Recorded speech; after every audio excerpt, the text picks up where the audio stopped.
அந்தந்த காலத்து ஒவ்வொரு பொருளை அறிந்து கொண்டிருப்பது நாம். அங்கங்கு உணர்த்தும் அறிவு, அவனால் உணர்த்த உணரும் அறிவு நாம். நாம் என்பது இந்த ஆன்மா. அப்படி உணர்த்தினா கூட பொங்கும் மலம் மறைத்தல், எடையில இருந்து அதை உணர ஒட்டாமல் என் அறிவிலை தடை செய்வது மலம், ஆணவ மலம். அது மறைத்தலை செய்யும். பொங்கும் மலம் மறைத்தல். பொங்குதல்னு அன்னது மேலிட்டு நிற்றல். பொங்கும், பொங்கல், மேலிட்டு, நுரை, ஃபோம். ஃபோம்னு சொல்கிறோமா இல்லையா? அது எப்படி நிற்கும்? நுரை மேலே நிற்கும். ஃபோம் டைப் இல்லையா? இப்போ ஃபயர் எக்ஸ்டிங்விஷர் இருக்கா இல்லையா? தீ அணைப்பான். இப்போ ஆயில் ஃபயர்னா என்ன செய்கிறோம்? ஃபோம். அது அந்த எண்ணெய் மேலே படிஞ்சு காற்று அதோட சேர விடாமல் தடை செய்யும். அதுக்கு எது ஃபீலோ அதை சேர விடாமல் தடை செய்தா இல்லையா? இப்போ அதுபோல் நமக்கு அனுபவம் சிவம் அவனோடு சேர விடாமல் தடை செய்த அந்த மலத்தை என்ன சொன்னார்? பொங்கும், நுரை போல இருந்து மறைத்து கொண்டிருப்பது, மேலிட்டு நிற்பது இல்லையா? நல்லா சொல்கிறாரா இல்லையா? நல்லா தான் சொல்கிறாரு. விளங்குதாம்மா? அப்போ அறிவு இருக்குது, அறிவு இருக்குது, அங்கே எண்ணெய் இருக்குது இல்லையா? ஆமாம், எரிய மாட்டாமல் கிடக்குது. இடையில ஒரு தடை இருக்குதா இல்லையா? அப்போ அறிவு நித்தப்பொருள் நித்தப்பொருளாக தான் இருக்குது. ஆனால் அது அறிதலாகிய காரணம் காரியம் நிகழலை அப்படிங்கிறது அருமையாக சொல்கிறாங்க இல்லையா? அதனால் அது அங்கே பாருங்கள், இந்த பொங்கு அப்படிங்கிறதுக்குள்ளே அவ்வளவு நுட்பத்தை வைக்கிறார். மறைத்தல், மாயை மயக்கல். மாயை மயக்கல். மாயை, மாயைங்கிறது ஏகதேச விளக்கு. அது மயக்கம், இருட்டில் விளக்கு. அது இருட்டில் விளக்குறதுனால அது மறைத்தல் கொஞ்சம் இருக்குது, கொஞ்சம் தெளித்தல் கொஞ்சம் இருக்குது இல்லையா? விளக்கு தெளித்தலை செய்கிறது இல்லையா? இருள் மறைத்தலை செய்கிறது. அப்போ ரெண்டும் கலந்து இருக்கிறதுனால ரெண்டும் மயங்கி நிற்பது மயக்கம். எனவே அது விபரீத அறிவு காரணமாக இருப்பது மாயை. அந்த மயக்கத்தினால நாம் செய்கிற வேலை செயல், அறிவு மயங்கி இருக்கும்போது நாம் செய்கிற செயல் விகாரம் மாறுபட்டு நாம் செய்யாததை நாமும் அடுத்தவன் பொருளை நம்ம பொருள்னு நினச்சிக்கிட்டோம். இப்படி தப்பாக செய்கிறது தான் விகார பலம். இன்ப துன்பம், விருப்பு வெறுப்பு, இது எல்லாம் இவற்றினுடைய பலம் அனைத்தும் கண்மமலம்.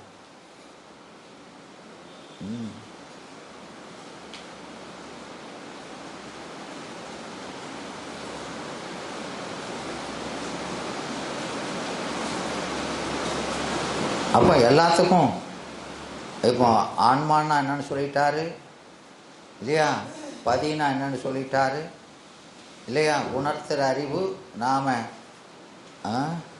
அவன் எங்கும் எல்லாத்தையும் அறிந்தவாறு இருப்பது இல்லையா? நாம் உணர்த்த உணரும் அறிவு, அதையும் மயங்கி அறிகிற அறிவு. அந்த மயக்கத்துக்கு மறைச்சிக்கிட்டு இருக்கிறது மாயை இல்லையா? அந்த மயங்கி அறிவதற்கு காரணமாக இருப்பது மாயை. மறைத்து கொண்டு நிற்பது ஆணவம் இல்லையா? மறைத்து கொண்டு நிற்பது ஆணவம். மயக்க அறிவை தருவது மாயை. அதனால் இன்ப துன்பம், விருப்பு வெறுப்பு வருவதற்கு காரணமாக இருப்பது கண்மம்.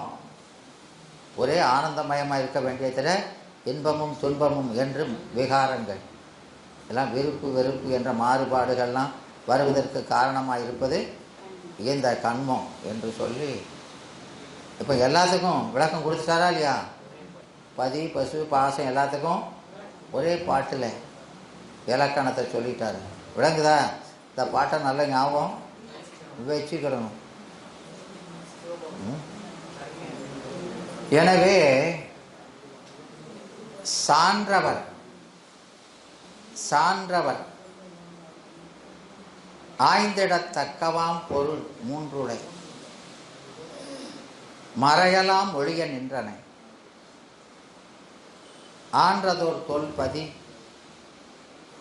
ஆறுயிர் தொகை வான் திகழ் தலை என வகுப்பர் அன்னவே என்பது கந்தபுராணம். எனவே சான்றவன் சான்றோர் ஆய்ந்திடத்தக்க பொருள் மூன்று, இதெல்லாம் வேதம் சொல்கிறது.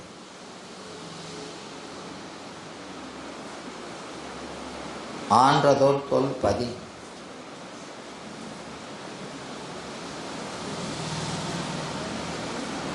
இல்லையா, சிவம், ஆறுயிர் தொகை, எண்ணில்லாத உயிர்கள், வான் திகழ் தலை, இந்த ஆன்ம அறிவில் மறைத்து கொண்டிருக்கிற தலை, எளிதில் நீங்க முடியாத தலை, அதனால வான் திகழ் தலை என்றார்.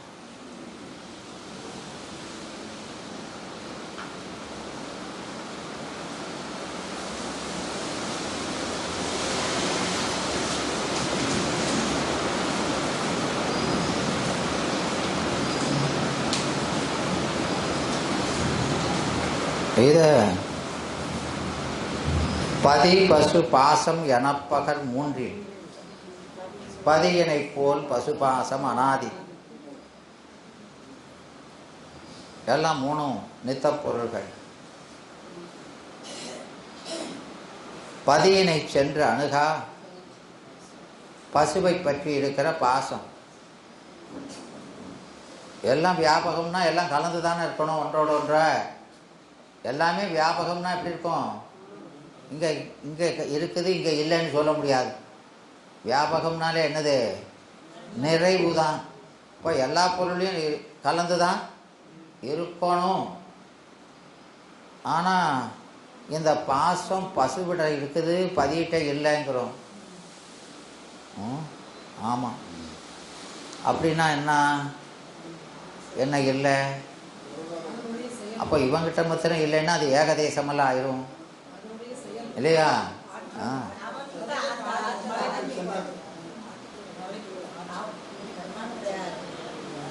ஆமாம். அப்போ அங்கே இல்லை என்பது அதன் காரியம் இல்லை என்பது, அதனுடைய காரியம் இல்லை என்பது தான் இல்லை. பொருளாக இருக்கும், அதன் காரியம் இல்லை. ஏன்னா அவன் சர்வ வியாபி. அதனுடைய ஆற்றலுக்கு முன்னால் இதனுடைய ஆற்றல்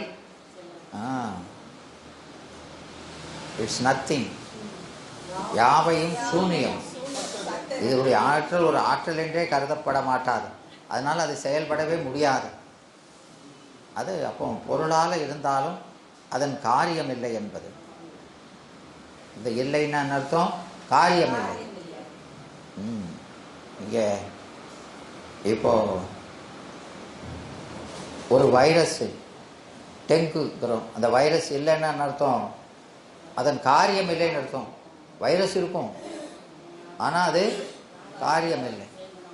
விளங்குதா? அப்படி தானே அர்த்தம். அதுபோல தான் பொருள் இல்லைன்னா அதனுடைய காரியம் இல்லை. அப்போ இந்த பசுவை பற்றி இருக்கிற பாசம், இந்த பசுவை பதியை பற்றலை. ஏன்னா அவனிடத்துல இது அடங்கி இருக்குது, இவனை அடக்கி நிற்கிறது. அப்போ இந்த பசு பதியை சென்று சேர்ந்தால் இந்த பசுவிட்டையும் இந்த பாசம் அடங்கிரும். இது பசு பதியை போய் சேர்ந்தாச்சுன்னா பதியிட்ட அடங்கிறது போல இவன்றையும் அடங்கிரும். விளங்குதா என்பதை சொல்கிறான். எனவே முக்கியில் நாம் பதியை போய் சேரவே பாசம் அடங்கிருது. விளங்குதா சாமி? இப்போ நீங்கள் ரொம்ப நோஞ்சான், நீங்கள் யார்? ஒரு நோஞ்சான் இல்லையா? நோஞ்சாம்னா ஆணவங்கிற ஒரு ரவுடி. அவன் நோஞ்சான என்ன செய்வான்? முறுக்குவான். ஏய் என்ன பயம் பிடிச்சி அடக்குவானா இல்லையா? ஆமாம். நீங்கள் ஒரு பயில்வான் பக்கத்தில் போய் நின்றுக்கிட்டீங்கன்னா அவன் அடங்கி போயிடுவானா இல்லையா? அப்படித்தான். விளங்குதா?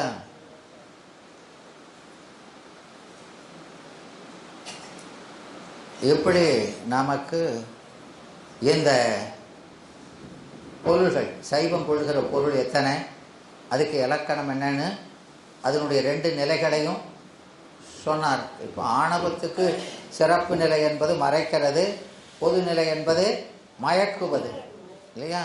அவன் பொதுநிலை என்பது இன்னொரு பொருளோட அந்நிய பொருளோடு சார்ந்திருக்கும் பொழுது, இப்போ இது இருள், அதுக்கு பகையாகிய ஒளிப்பொருளாகிய மாயை இதோட கூட்டிட்டா முழுசும் அது வேலையை செய்ய முடியாது. அப்போ அது கொஞ்சம் மயக்கிக்கிட்டு நிற்கிது அப்படின்னு சொல்கிறோம் இல்லையா? இதுபோல் மாயை கண்மங்களுக்கு பொது இயல்பு சிறப்பு இயல்புங்கிறது தனியாக சொல்ல முடியாது. இந்த ரெண்டும் கருவி. இந்த ஆன்மா அது ஆணவத்தை சார்ந்திருந்தால் இது துன்ப காரணமாக இருக்கும், அருளை சார்ந்திருந்தால் இன்ப காரணமாக நிற்கும். விளங்குதா? கர்த்தாவினுடைய அறிவு எப்படியோ அப்படி கருவி வேலை செய்யும் என்பது. அதனால 2 கருவியாக நிற்கிறதுனால கர்த்தா எப்படி இருக்கிறானோ அப்படி இருக்கும். அவன் பொது நிலையில் இருந்தால் இது பொது நிலையில் இருக்கும், அவன் சிறப்பு நிலையில் இருந்தால் இது சிறப்பு நிலையில் இருக்கும் என்று அப்படி சொல்கிறார். ஆக எல்லாத்துக்கும் 2 இயல்பும் பார்த்தாச்சா? இப்போ இங்கே இந்த மாயை இந்த ஒளிப்பொருள் என்பது இப்போ நமக்கு இப்போ கண்ணு நல்லா தெரிஞ்சதுன்னு வைங்க, கண்ணு நல்லா தெரிஞ்சதுன்னா நாம் தூரத்தில் உள்ள பொருள் கிட்டத்தில் உள்ள பொருள் எல்லாத்தையும் தெளிவாக பார்க்குறோம். கண்ணு அந்த லென்ஸ் அதுக்கு தந்தாப்பில் சுருங்கி விரிஞ்சு அட்ஜஸ்ட் பண்ணிக்கிட்டு தான் இல்லையா? ஆமாம், பண்ணிக்கிடுது.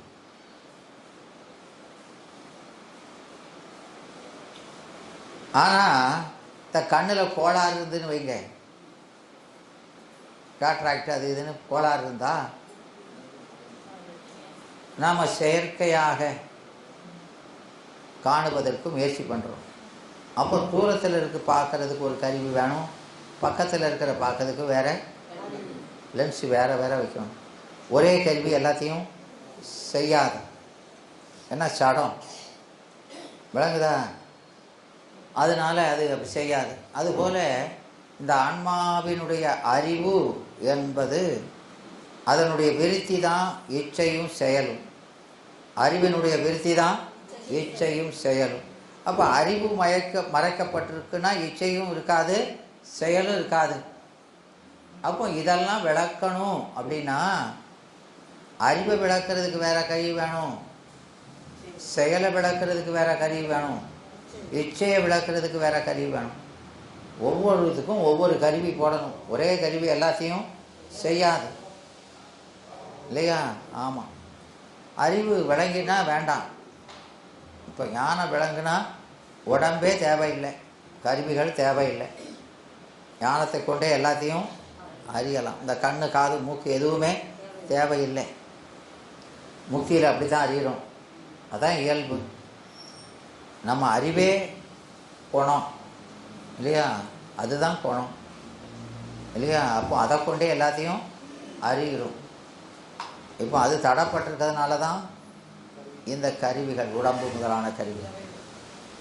அப்போது இதெல்லாம் தனித்தனியாக ஒவ்வொன்றுக்கும் ஒவ்வொன்றும் ஒரு கருவி ஒரு வேலையை தான் செய்யும், வெவ்வேறு கருவி தேவைப்படும். விளங்குதா?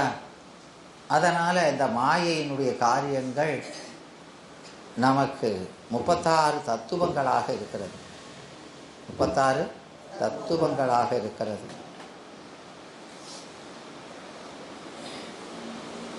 தத்துவம்னா என்னது? தத்துனா தத்துனானது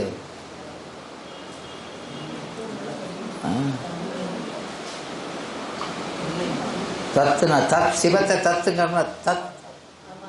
ஆமாம், தத் அப்படின்னு சொன்னால் அது அது அதுங்கிறது அங்கே சிவத்தை குறிக்கிறது வேதத்தில். தத் அப்படின்னா என்றைக்கும் உள்ளதுன்னு அர்த்தம். துபம் என்றும் எவ்வாற்றாலும் நமக்கு கருவியாய் இருந்து உதவுகிற பொருள். தத்துவம். அதனால இறைவனுக்கு தத்துவன் பேரு. இறைவனுக்கு என்ன பேரு? தத்துவம். சிவஞானத்துக்கு தத்துவ ஞானம் என்று பெயர்.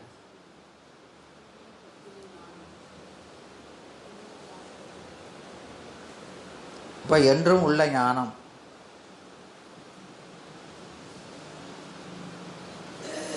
தத்துவம் தலை கண்டு அறிவார் எல்லை.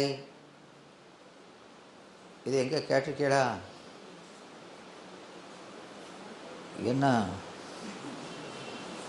குறுந்தொகைமா? குறுந்தொகை. அப்ப சுவாமி என்னம்மா?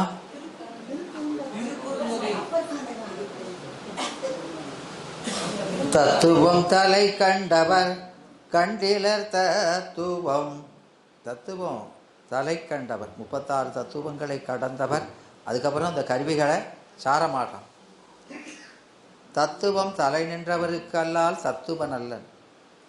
யார் இந்த தத்துவங்களை கடந்து சிவஞானத்தை பெற்றார்களோ அவர்களுக்குத்தான் அந்த தத்துவனை அறிய முடியும் என்று சொல்கிறார். விளங்குதா? அப்போ தத்துவங்கிறது என்று உள்ள பொருள்ங்கிறது தான். இதெல்லாம் என்று உள்ள பொருள்னு இந்த கருவிகளை சொல்வது, இதெல்லாம் படைக்கப்படுகிறது. படைக்கப்படுவதெல்லாம் ஒரு காலத்தில் அழிவது தான். தோற்றம் உண்டேல் மரணம் உண்டு. ஆனாலும் ரொம்ப காலம் இருக்குது. அப்போது இப்படி சொல்வதுக்கு என்ன பேர்? தத் அப்ராசஸ்தம். இதுக்கு என்ன பேர்? தத் அப்ராசஸ்தம் அப்படின்னு பேர். விளங்குதா? விளங்கல. பாவமா தலையாட்டுறாரு. தத்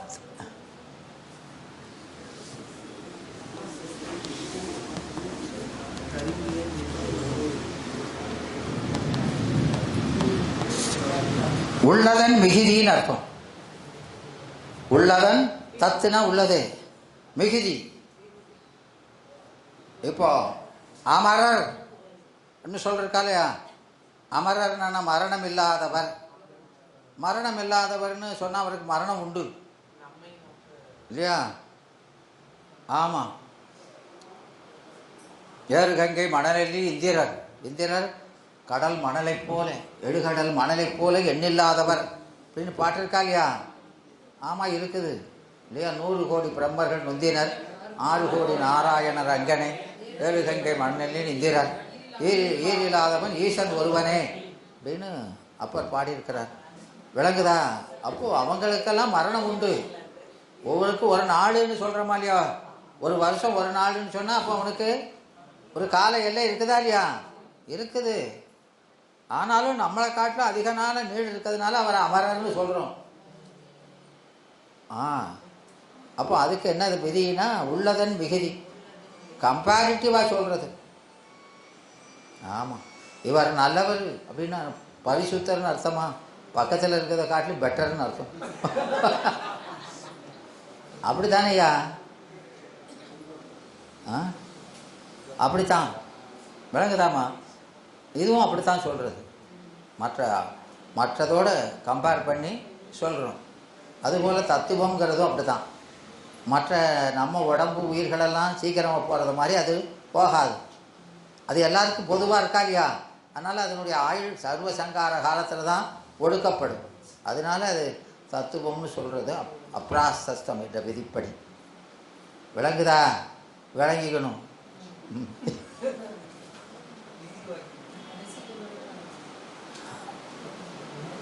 இதெல்லாம் நாம் சாப்பிட்டு வந்து பார்க்கலாம்.